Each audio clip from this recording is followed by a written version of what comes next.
ಮಕ್ಕಳೇ ಕಲಿಕಾಫಲ 14 ಯಾದೃಚ್ಛಿಕ್ ಪ್ರಯೋಗದ ಅರ್ಥ ತಿಳಿದೆ. ಯಾದೃಚ್ಛಿಕ್ ಅಂತ ಹೇಳಿದ್ರೆ ಏನು ಅಂತ ಹೇಳಿದಾಗ, ನಾವು ಕಾಯಿನ್ ಅನ್ನ ಟಾಸ್ ಮಾಡ್ತೀವಿ ನೋಡಿ, ನಮಗೆ ಟಾಸ್ ಮಾಡುವಾಗ ಹೆಡ್ ಬೀಳ್ತದ ಟೇಲ್ ಬೀಳ್ತದ ಅಂತ ಹೇಳಲಿಕ್ಕೆ ಬರ್ತಾ? ಹೇಳಲಿಕ್ಕೆ ಬರಲ್ಲ. ಅದನ್ನ ಏನಂತ ಹೇಳ್ತೀವಿ? ಯಾದೃಚ್ಛಿಕ್ ಪ್ರಯೋಗ ಅಂತ ಹೇಳ್ತೀವಿ. ನಮ್ಗೆ ಟಾಸ್ ಮಾಡುವಾಗ, ನೀವು ಕ್ರಿಕೆಟ್ ಆಟ ಆಡುವಾಗೆಲ್ಲ ಟಾಸ್ ಮಾಡೋದು ನೋಡಿದಿರಲ್ಲ, ನೀವು ಆಟ ಆಡುವಾಗನು ಕಬಡ್ಡಿ ಆಡ್ಲಿ ಯಾವುದೇ ಗೇಮ್ಸ್ ಆಡುವಾಗ ಟಾಸ್ ಮಾಡ್ತಾರಲ್ವಾ, ಆಗ ಅದು ಹೆಡ್ ಬರ್ತದೆ, ನೀವು ಟೈಲ್ ಬರ್ತದೆ ಅಂತ ನೀವು ಆಪೋನೆಂಟ್ ಟೀಮ್ ಹೆಡ್ ಹೇಳಿದ್ರೆ ನೀವು ಟೈಲ್ ಅಂತ ಹೇಳ್ತೀರಾ. ನಿಮಗೆ ಆಗ ಹೆಡ್ ಟೈಲ್ ಕೇಳಿದಾಗ ನಿಮಗೆ ನೀವು ಗೆಸ್ ಮಾಡಿ ಹೇಳ್ತೀರಾ, ಏನ್ ಬರ್ಬೋದು ಗೊತ್ತಿಲ್ಲ, ನೀವು ಶ್ಯೂರ್ ಆಗಿರಕ್ಕಿಲ್ಲ ಅದು ಕರೆಕ್ಟ್ ಬರ್ತದೆ ಅಂತ ಖಚಿತವಾಗಿ ಹೇಳಲಿಕ್ಕೆ ಬರಲ್ಲ.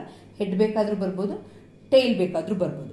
ಅದನ್ನೇ ಏನಂತ ಹೇಳ್ತೀವಿ ಅಂದ್ರೆ ಯಾದೃಚ್ಛಿಕ್ ಪ್ರಯೋಗ ಅಂತ ಹೇಳ್ತೀವಿ. ಓಕೆ, ಈಗ ನಾಣ್ಯ ಮತ್ತೆ ದಾಳ ಕೊಟ್ಟಿದ್ದಾರೆ ಮಕ್ಕಳು. ನಾವು ಹಾವು ಏಣಿ ಆಡ್ಬೇಕಾದ್ರೆ ಇದನ್ನ ಉರುಳಿಸ್ತೀವಿ, ಅಥವಾ ಕಟ್ಟೆ ಮನೆ ಆಡ್ಬೇಕಾದ್ರೆ ಇದನ್ನು ಉಪಯೋಗಿಸ್ತೀವಿ. ಕಾಯಿನ್ ಅಲ್ಲಿ ಎಷ್ಟು ಮುಖ ಇದೆ? ಒಂದು ಹೆಡ್, ಒಂದು ಟೇಲ್, ಎರಡೇ ಮುಖ ಇರೋದು. ಅದನ್ನು ನಾಣ್ಯದಲ್ಲಿ ಮುಖಗಳ ಸಂಖ್ಯೆ ಎಷ್ಟು? 2 ಅಂತ. ಅದನ್ನ ಕನ್ನಡದಲ್ಲಿ ಶಿರ, ಮತ್ತೆ ಟೇಲ್ ಅನ್ನ ಪುಚ್ಚ ಅಂತ ಹೇಳ್ತೀವಿ. ದಾಳಗಳಲ್ಲಿ ಮುಖಗಳ ಸಂಖ್ಯೆ ಎಷ್ಟು ಅಂದ್ರೆ 6. ಒಂದು ಮುಖದಲ್ಲಿ 1 ಚುಕ್ಕಿ ಇರ್ತದೆ, ಎರಡನೇ ಮುಖದಲ್ಲಿ 2 ಚುಕ್ಕಿ ಇರ್ತದೆ ಅಲ್ವಾ, 6 ಚುಕ್ಕಿ ಗಂಟ ಇರ್ತದೆ. ನಾವು ಕಟ್ಟೆ ಮನೆ ಆಡುವಾಗಲೇ ನಿಮಗೆ ಮಾಡಿದ್ರೆ ಗೊತ್ತಿರ್ತದೆ ನಿಮಗೆ. ಒಂದು ನಾಣ್ಯವನ್ನು ಚಿಮ್ಮಿದಾಗ ಫಲಿತಾಂಶ ಏನಾಗುತ್ತದೆ ಎಂದು ನಿಖರವಾಗಿ ಊಹಿಸಲು ಸಾಧ್ಯವೇ? ಇಲ್ಲ, ಆಗಲ್ಲ. ಒಂದು ದಾಳವನ್ನು ಉದಿಸಿದಾಗ ನಿಮ್ಗೆ ಫಸ್ಟ್ ಕಟ್ಟೆ ಮನೆ ಆಡ್ಬೇಕಾದ್ರೆ ಫಸ್ಟ್ ಎಷ್ಟು ಬರ್ಬೇಕು? 4, 6 ಏನು ಬರ್ಬೇಕಲ್ವಾ? ಅದು ಬರ್ಬೇಕಂತ ನೀವು ಎಷ್ಟು ಸಲ ಹಾಕ್ತೀರಾ?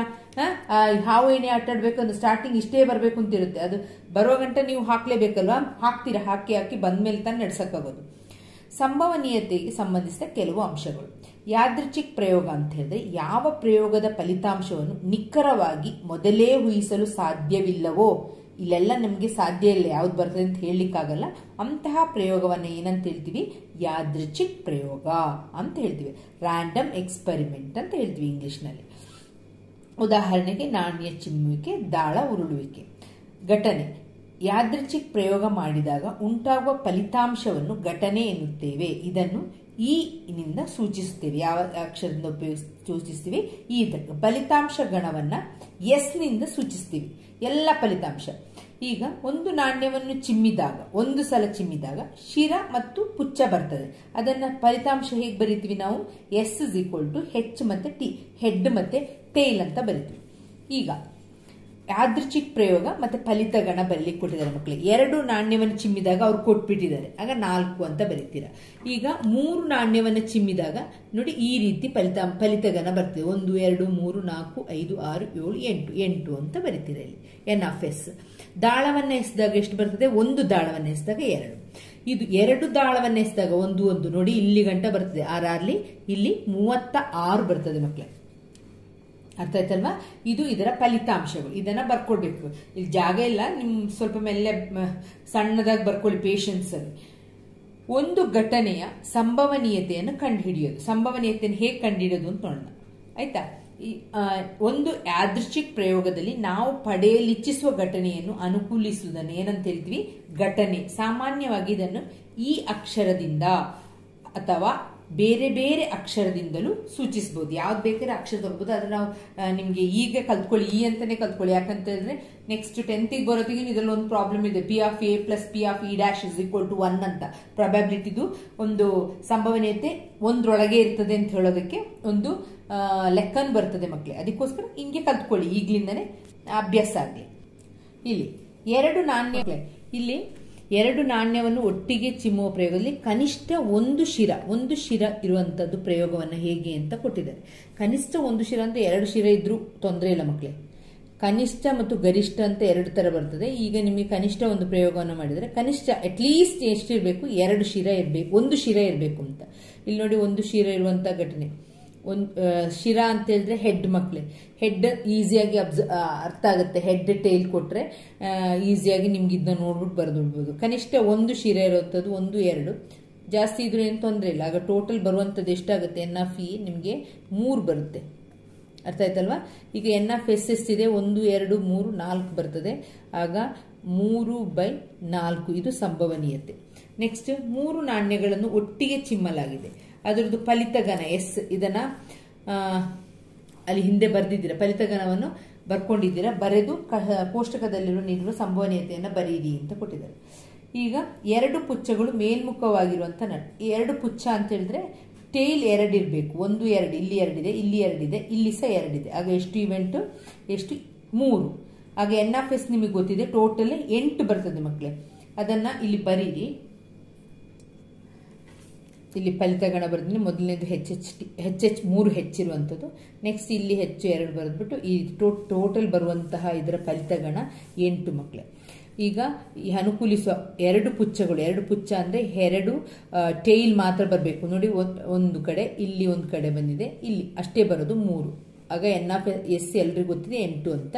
ಆಗ ಸಂಭವನೀಯತೆ ಬರಿಬೇಕಾದ್ರೆ ಇದನ್ನ ಮೇಲ್ ಬರೆದು ಕೆಳಗೆ 8 ಬರಿಬೇಕು. ಇಲ್ಲಿ 3 ಶಿರಗಳನ್ನು ಮೇಲ್ಮುಖವಾಗಿ ಮೇಲ್ಮುಖವಾಗಿ ಶಿರನೇ ಇರಬೇಕು, ಎಲ್ಲ ಹೆಡ್ಡೇ ಇರಬೇಕು, 3 ಸಹ ಹೆಡ್ ಇರಬೇಕು, ಶಿರಗನೇ ಇರಬೇಕು ಅಂತಂದ್ರೆ 3 ಶಿರ ಬರೋದು ಇಲ್ಲಿ ಹೆಡ್. ಆಗ ಒಂದೇ ಒಂದು ಇದು ಬರೋದು. ಆಗ ನಿಮ್ಗೆ ಏನ್ ಬರುತ್ತೆ 1/8. ಕನಿಷ್ಠ 2 ಶಿರಗಳು ಅಂತ ಕೊಟ್ಟಿದ್ದಾರೆ ಮಕ್ಕಳು. ಕನಿಷ್ಠ 2 ಶಿರಗಳು ಅಂದ್ರೆ 3 ಶಿರ ಬಂದು ತೊಂದರೆ ಇಲ್ಲ, ಅರ್ಥ ಆಯ್ತಲ್ವಾ? ಅಲ್ಲಿ ನಾನು ಕನಿಷ್ಠಕ್ಕೆ ಹೇಳಿದ್ದೀನಿ ಮೇಲೆ, ಅದೇ ತರ.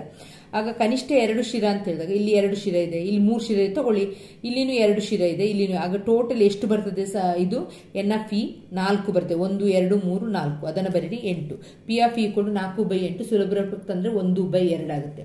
ಕನಿಷ್ಠ 2 ಪುಚ್ಚಗಳು ಟೇಲ್ ಮಕ್ಕಳೇ, TTH THT HTT ಎಲ್ಲ TT 3 T ಆಗಿರುವಂತ ಕನಿಷ್ಠ 2 ಅಂತ ಕೇಳಿದ್ರೆ, ಗರಿಷ್ಠ 3 ಇದ್ದು ತೊಂದರೆ ಇಲ್ಲ. ಓಕೆ, ಕನಿಷ್ಠ 2 ಅಂತ ಅಟ್ ಲೀಸ್ಟ್ 2 ಇರಬೇಕು, ಜಾಸ್ತಿ ಆದ್ರೆ ಎಟ್ ದ ಮೋಸ್ಟ್ ತೊಂದರೆ ಇಲ್ಲ ಅಂತ ಅರ್ಥ.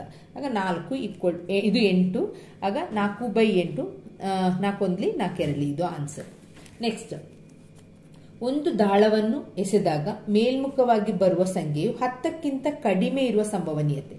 ನಮಗೆ 1 ರಿಂದ 6 ತನಕ ನಂಬರ್ ಇದ್ದೇ ಇದೆ ದಾಳದಲ್ಲಿ. 10ಕ್ಕಿಂತ ಕಡಿಮೆ ಇರುವಂತದ್ದು 1 ರಿಂದ 6. ಆಗ ನಾವು ಏನು NF ಎಷ್ಟು ಬರಿತೀವಿ, 6 ಅಂತ ಬರಿತೀವಿ. ಬೈ NF ಎಷ್ಟು ಸಿಗ್ತದೆ, 6. ಆಗ 6 ರಿಂದ 6 1 6 ಸುಲಭ ರೂಪಕ್ಕೆ ಬಂದಾಗ ನಮಗೆ ಎಷ್ಟು ಬರುತ್ತೆ ಆನ್ಸರ್ 1. ಒಂದು ದಾಳವನ್ನು ಎಸೆದಾಗ ಮೇಲ್ಮುಖವಾಗಿ ಬರುವ ಸಂಖ್ಯೆಯು 7 ಆಗೋದು ಎಲ್ಲಾದ್ರೂ ಸಾಧ್ಯ ಉಂಟಾ? ಅದರಲ್ಲಿ ನಮ್ಮಲ್ಲಿ ದಾಳದಲ್ಲಿ ಇರೋದೇ ಬೇರೆ 6 ಮುಖ, 6 ಅಂಕಿಗಳಿರ್ತದೆ. ಆಗ ಅದು ಸಾಧ್ಯ ಇಲ್ಲ. ಅದು ಎಂಥ ಗಣ, ಇದನ್ನು ಈ ರೀತಿ ಬರೆಯೋದು ತಪ್ಪು ಮಕ್ಕಳು. ಶೂನ್ಯ ಗಣವನ್ನು ಈ ರೀತಿ ಬರೆದು ಬಿಟ್ರೆ ಅರ್ಥ ಆಯ್ತು ಶೂನ್ಯ ಗಣ ಅಂತ. ಜಸ್ಟ್ ಈ ರೀತಿ ಹಾಕೊಂಡ್ರೆ ಸಾಕು. ಅಥವಾ 0/6 ಅಂತ ಹಾಕಿದ್ರೆ ಆನ್ಸರ್ ಎಷ್ಟು ಬರ್ತದೆ 0. ಅದು ಆಗೋದಿಲ್ಲ, ಅದು ಆಗದಂತಹ ಅಸಂಭವ ಘಟನೆ, ಆ ರೀತಿ ಸಿಗೋದಿಲ್ಲ ನಮಗೆ. ಅರ್ಥ ಆಯ್ತಲ್ವಾ? ಈಗ ನೆಕ್ಸ್ಟ್ ಖಚಿತ ಘಟನೆ, ಅಸಂಭವ ಘಟನೆ ಅಂತ ನೆಕ್ಸ್ಟ್ ಅದರದ್ದು ಎಕ್ಸ್ಪ್ಲೇಷನ್ ಕೊಟ್ಟಿದ್ದಾರೆ. ಅಂದ್ರೆ ಇದರಲ್ಲಿ ನೋಡಿ, ಇದು ಖಚಿತ ಘಟನೆ ಹಾಗೆ ಆಗುತ್ತೆ, ಸಿಕ್ಕೇ ಸಿಗುತ್ತೆ, 10ಕ್ಕಿಂತ ಕಡಿಮೆ ಇರುವಂತ ಸಿಗ್ತದೆ. ಇದು ಇಲ್ಲ, ಆ ಥರದೊಂದು ಇಲ್ವೇ ಇಲ್ಲ. ಅದನ್ನ ಏನಂತ ಹೇಳ್ತೀವಿ, ಅಸಂಭವ ಘಟನೆ ಅಂತ ಹೇಳ್ತೀವಿ. ನೆಕ್ಸ್ಟ್ ಏನ್ ಕೇಳಿದ್ದಾರೆ ಅಂತ ಹೇಳಿದ್ರೆ, ಆಲೋಚಿಸಿ ಬರೆಯಿರಿ. ಖಚಿತ ಘಟನೆಗೆ 2 ಉದಾಹರಣೆ, 3 ಉದಾಹರಣೆ ಕೊಡಿ, ಮತ್ತೆ ಅಸಂಭವ ಘಟನೆಗೆ 3 ಉದಾಹರಣೆ ಕೊಡಿ ಅಂತ ಹೇಳ್ತಾರೆ. ನಾವು ಖಚಿತ ಘಟನೆ, ಒಂದು ನಾಣ್ಯವನ್ನು ಚಿಮ್ಮಿದಾಗ ಶಿರ ಬರೋದು ಅಲ್ವಾ, ಬಂದೇ ಬರ್ತದೆ ಯಾವಾಗ್ಲಾದ್ರೂ. ಎಷ್ಟು 10 ಸಲ ಹಾಕಿದ್ರೆ ಒಂದ್ಸಲ ಆದ್ರೂ ಶಿರ ಅಂದ್ರೆ ಹೆಡ್ ಬಂದೇ ಬರುತ್ತೆ. ಅದೇ ತರ ಒಂದು ನಾಣ್ಯವನ್ನು ಚಿಮ್ಮಿದಾಗ ಪುಚ್ಚ ಬರುವುದು, ಅದು ಅಷ್ಟೇ. 10 ಸಲ ನೀವು ಹಾಕೊಂಡೋದ್ರೆ ಒಂದ್ಸಲ ಪುಚ್ಚ ಬಂದೇ ಬರುತ್ತೆ. ಇನ್ನು ಒಂದು ದಾಳವನ್ನು ಚಿಮ್ಮಿದಾಗ ಒಂದು 6ಕ್ಕಿಂತ ಕಡಿಮೆ ಬರ್ತದೆ. ಒಂದು ದಾಳವನ್ನು ಚಿಮ್ಮಿದಾಗ ಸಮ ಸಂಖ್ಯೆ ಬರುದು, ಒಂದು ದಾಳವನ್ನು ಚಿಮ್ಮಿದಾಗ ಬೆಸ ಸಂಖ್ಯೆ ಬರುದು, ಇದೆಲ್ಲ ಆಗುವಂಥದ್ದು. ಅರ್ಥ ಆಯ್ತಲ್ವಾ? ಅಸಂಭವನೀಯ ಆಗದೇ ಇರುವಂಥದ್ದು. ಅದಕ್ಕೆ ಇಲ್ಲಿ ದಾಳವನ್ನು ಚಿಮ್ಮಿದಾಗ 2 ಅಂಕಿ ಸಂಖ್ಯೆ ಬರುದು, ಅಲ್ಲಿ 6 ಗಂಟೆ ಮಾತ್ರ ಇರುದು ನಂಬರ್ಸ್. ನಿಮ್ ದಾಳ ನೋಡಿದ್ರೆ, ನೀವು ಡೈಸ್ ನೋಡಿದ್ರೆ 6 ತನಕ ಮಾತ್ರ ಇರುದು. ಅಲ್ಲಿ ನಿಮ್ಗೆ 2 ಅಂಕಿ ಸಂಖ್ಯೆಯಲ್ಲಿ ಬರ್ತದೆ 12 10ರಿಂದ ಮೇಲೆ ಬರ್ತದೆ ನಂಬರು ಇಲ್ಲ. ಮತ್ತೆ ಒಂದು ದಾಳವನ್ನು ಚಿಮ್ಮಿದಾಗ 6ಕ್ಕಿಂತ ದೊಡ್ಡ ಸಂಖ್ಯೆ ಬರುದು, 6ಕ್ಕಿಂತ ಅಥವಾ 6ರ ಗುಣಕ ಬರುದು ಅಲ್ವಾ, 6ರ ಗುಣಕ ಬರುದು. ಅದನ್ನೆಲ್ಲ ತಗೊಂಡಾಗ ನಿಮ್ಗೆ ಅದು ಸಿಗೋದಿಲ್ಲ ಮಕ್ಕಳೇ. ಆಗ ಅದು ಅಸಂಭವ ಆಗುವಂತಹ ಘಟನೆಗಳು. ಆಮೇಲೆ ಏನ್ ಬೇಕಾದ್ರೂ ತಗೊಂಡು 0 ಬರುದು, ಒಂದು ದಾಳವನ್ನು ಹಾಕಿದಾಗ 0 ಬರುದು. ಒಂದು ಕಾಯಿನ್ ಅನ್ನ ಚಿಮ್ಮಿದಾಗ, ಒಂದು ಏನು ನಾಣ್ಯವನ್ನು ಚಿಮ್ಮಿದಾಗ ಶಿರ ಮತ್ತು ಪುಚ್ಚ ಯಾವುದು ಬರದೇ ಇರುವುದು, ಆಗೊಂದು ಸಾಧ್ಯತೆ ಉಂಟಾ? ಶಿರನೂ ಬರಬಾರ್ದು, ಪುಚ್ಚನೂ ಬರಬೇಕು. ಚಿಮ್ಮಿದಾಗ ಮೇಲ್ ಹೋಗ್ಬೇಕು, ಗ್ರಾವಿಟೇಷನಲ್ ಲಾನ ಬಿಟ್ಬಿಟ್ಟು ಮೇಲ್ ಹೋಗ್ಬಿಟ್ರೆ ಶಿರನು ಬರ, ಆ ರೀತಿ ಸಾಧ್ಯ ಇಲ್ಲ, ಅಸಾಧ್ಯ, ಅಸಂಭವ ಘಟನೆಗಳು. ಓಕೆ, ಅದು ಉದಾಹರಣೆಯಾಗಿ ಬರಿಬಹುದು. ನೆಕ್ಸ್ಟ್, ಪರೀಕ್ಷೆ ಬರೆದ ಒಬ್ಬ ವಿದ್ಯಾರ್ಥಿಯು ಪಾಸ್ ಆಗುವ ಮತ್ತು ಫೇಲ್ ಆಗುವ ಘಟನೆಗಳು. ಚಾನ್ಸಸ್. ಚೆನ್ನಾಗಿ ಬರೆದಿದ್ದವನು ಕಾನ್ಫಿಡೆಂಟ್ ಆಗಿರ್ತಾನೆ, ಏನಂತ ನಾನು ಪಾಸ್ ಆಗೇ ಆಗ್ತೀನಿ ಅಂತ. ಇಲ್ಲಿ ಪೂರಕ ಘಟನೆ ಅಂತ ಕೇಳಿದೆ. ಪೂರಕ ಘಟನೆ ಚಾನ್ಸಸ್, ಪಾಸ್ ಆಗೋ ಚಾನ್ಸಸ್ ಇದೆ, ಫೇಲ್ ಆಗೋ ಚಾನ್ಸಸ್ ಇದೆ. ಅದು ಎರಡನ್ನ ಸೇರಿಸಿದಾಗ ಸಂಭವನೀಯತೆ ಎಷ್ಟಾಗ್ತದೆ? 1 ಆಗ್ತದೆ. ಆಯ್ತಾ? ಈ ಘಟನೆಯು ಪೂರಕ ಘಟನೆ ಈ ಡ್ಯಾಶ್ ನಿಂದ ಸೂಚಿಸ್ತಾರೆ. ನೋಡಿ ಮಕ್ಕಳೇ, ಇಲ್ಲಿ ಇದು ಪೂರಕ ಘಟನೆ. ಪರೀಕ್ಷೆ ಬರೆದ ಒಬ್ಬ ವಿದ್ಯಾರ್ಥಿ ಪಾಸ್ ಆಗುವ ಮತ್ತು ಫೇಲ್. ಪಾಸ್ ಆಗಿಲ್ಲ ಅಂದ್ರೆ ಫೇಲ್ ಆಗ್ತಾನೆ, ಫೇಲ್ ಆಗಿಲ್ಲ ಅಂದ್ರೆ ಪಾಸ್ ಆಗ್ತಾನೆ ಅಲ್ವಾ? ಇದನ್ನ ಏನಂತ ಹೇಳ್ತೀವಿ ಅಂದ್ರೆ ಪೂರಕ ಘಟನೆ. ಒಂದೋ ಇದಾಗಬೇಕು, ಒಂದೋ ಇದಾಗಬೇಕು ಅಲ್ವಾ? ಒಂದು ಶಿರ ಬರಬೇಕು ಮೇಲ್ಮುಖವಾಗಿ, ಒಂದು ಪುಚ್ಛ ಬರಬೇಕು ಅಲ್ವಾ? ಒಂದು ಹೆಡ್ ಬರಬೇಕು, ಒಂದು ಟೈಲ್ ಬರಬೇಕು. ಯಾವ್ದಾದ್ರು ಒಂದು ಬರಲೇಬೇಕು, ಬರದೇ ಇರ್ಲಿಕ್ಕೆ ಸಾಧ್ಯ ಇಲ್ಲ. ಇದನ್ನ ಪೂರಕ ಘಟನೆಗಳು. ಸರಿ, ಕರೆಕ್ಟ್. ಒಂದು ದಾಳವನ್ನು ಹಾಕಿದಾಗ ಬೆಸ ಸಂಖ್ಯೆ ಮೇಲ್ಮುಖವಾಗಿ ಬರಬೇಕು, ಮತ್ತೆ ಸಮ ಸಂಖ್ಯೆ ಮೇಲ್ಮುಖ. ನಿಮ್ಗೆ ಗೊತ್ತಿದೆ ಬೆಸ ಸಂಖ್ಯೆ ಯಾವುದು? 1, 3, 5. ಅಥವಾ ಏನ್ ಬರಬೇಕು ಸಮ ಸಂಖ್ಯೆ ಅಂತ ಹೇಳಿದ್ರೆ 2, 4, 6. ಇದು ಬಂದಿಲ್ಲ ಅಂದ್ರೆ ಇದು ಬಂದೇ ಬರುತ್ತೆ. ಇದು ಸಹ ಪೂರಕ ಘಟನೆಗಳು. ಒಂದು ದಾಳವನ್ನು ಎಸೆದಾಗ 2ರ ಅಪವರ್ತ್ಯಗಳು ಮೇಲ್ಮುಖವಾಗಿ ಬೀಳುವ ಘಟನೆ. 2ರ ಅಪವರ್ತ್ಯ ಯಾವ್ದು ಬರುತ್ತೆ? 2, 4, 6. ಇದು ಯಾವ್ದಾದ್ರು ಬರ್ಬೋದು. ಮತ್ತು 2ರ ಅಪವರ್ತ್ಯಗಳು ಮೇಲ್ಮುಖವಾಗಿ ಬೀಳದ ಘಟನೆ. 2ರ ಅಪವರ್ತ್ಯಗಳಲ್ಲದ್ದು ಯಾವುದು? 1, 3, 5. ಇದು 2ರ ಅಪವರ್ತ್ಯಗಳಲ್ಲ ಅಲ್ವಾ? ಮೇಲ್ಮುಖವಾಗಿ ಬೀಳುವ ಅಂತ ಕೊಟ್ಟುಬಿಟ್ಟಿದ್ರೆ ಇದೇನಾಗ್ತಿತ್ತು? ನಮ್ಗೆ ಪೂರಕ ಘಟನೆ ಆಗ್ತಿತ್ತು.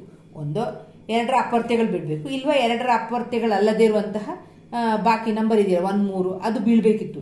ಇಲ್ಲಿ ಏನಾಗಿದೆ? ಮೇಲ್ಮುಖವಾಗಿ ಬೀಳದ ಅಂತ ಕೊಟ್ಬಿಟ್ಟಿದ್ರೆ ಆಗ ಅದು ತಪ್ಪು ಮಕ್ಕಳೇ. ಅರ್ಥ ಆಯ್ತಲ್ಲ? ಇದು ಇಂಪಾರ್ಟೆಂಟ್ ಕ್ವಶನ್. ಈಗ ಕಲ್ತ್ಕೊಂಡ್ರೆ 10th ಸ್ಟ್ಯಾಂಡರ್ಡ್ ಗಂಟ ಬೇಕಾಗುತ್ತೆ ಮಕ್ಕಳೇ. ಒಂದು ಕ್ರಿಕೆಟ್ ಟೆಸ್ಟ್ ಪಂದ್ಯವನ್ನು ಗೆಲ್ಲುವ ನೀವು ನಿಮ್ಮ ಅಕ್ಕಂದಿರು ಯಾರಾದ್ರೂ ಇದ್ರೆ ಇದನ್ನು ಕೊಟ್ಬಿಟ್ಟು ಗೆಲ್ಲುವ ಸಂಭವನೀಯತೆ 0.4, ಆದರೆ ಅದೇ ಪಂದ್ಯವನ್ನು ಸೋಲುವ ಸಂಭವನೀಯತೆ ಕಂಡುಹಿಡಿಯಿರಿ ಅಂತ ಹೇಳಿ. ಅವ್ರು ಹೇಳಿಲ್ಲ ಅಂದ್ರೆ ನೀವು ಹೇಳಿ. ಇದೊಂದು ಸೂತ್ರ ಗೊತ್ತಿದ್ಯಾ? P of E dash plus P of E equal to ಎಷ್ಟು ಬರ್ತದೆ? 1.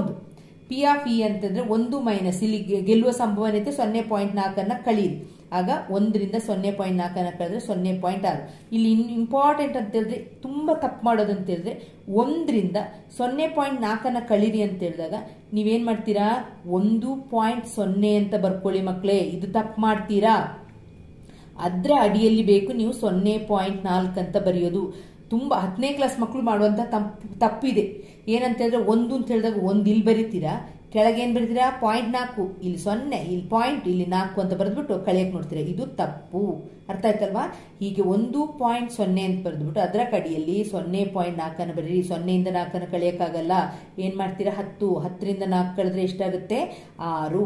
ಇಲ್ಲಿ ಏನಾಯ್ತು? ಪಾಯಿಂಟ್ ಅನ್ನ ಹಾಕ್ತೀರಾ. ಆಮೇಲೆ ಇದು 0.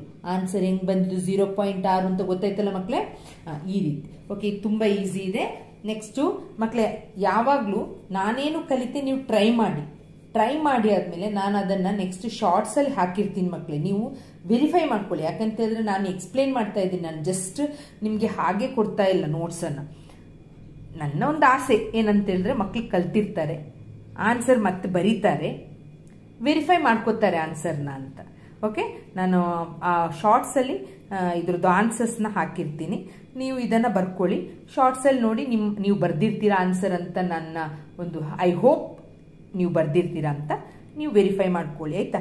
ಮತ್ತೆ ಲಾಸ್ಟ್ ಕ್ಲಾಸಲ್ಲಿ ಮಕ್ಕಳೇ ಒಂದು 15 ಮತ್ತೆ 5 ಗುಣಿಸುವಾಗ ಒಂದು ಮಿಸ್ಟೇಕ್ ಆಗಿದೆ.